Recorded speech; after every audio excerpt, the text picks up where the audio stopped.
Hi, my name is Alejandro Orengo. I am from CINE MÁS podcast.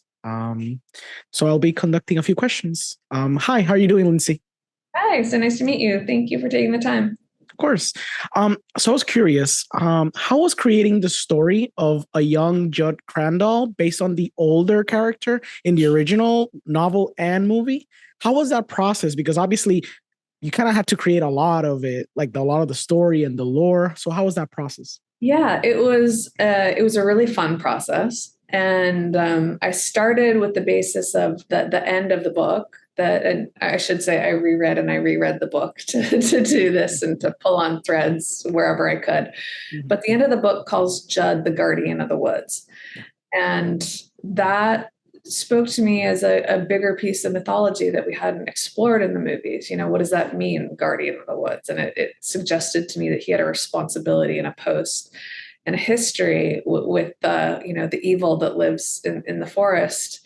And the book says in an earlier chapter with Timmy Baterman that Judd's experience as a young man with Timmy Baterman is actually kind of what stuck this evil on him and made him a target for his Mhm. entire life, and finally got to him as an older man.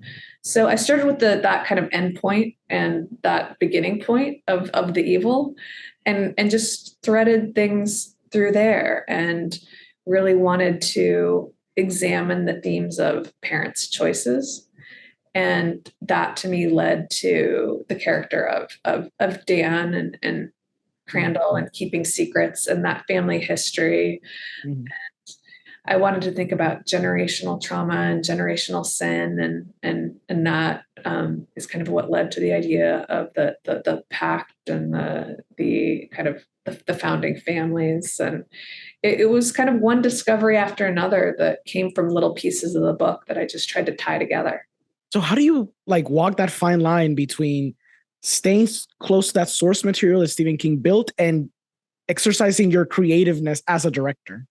Yeah, for me, it's of course a fine line because you want to honor the genius of the original text. And whenever I'm adapting something, for me, the most important part is honoring the theme and the spirit of that original thing. And for me, the spirit of the original Pet Cemetery is, what would you do for somebody that you love?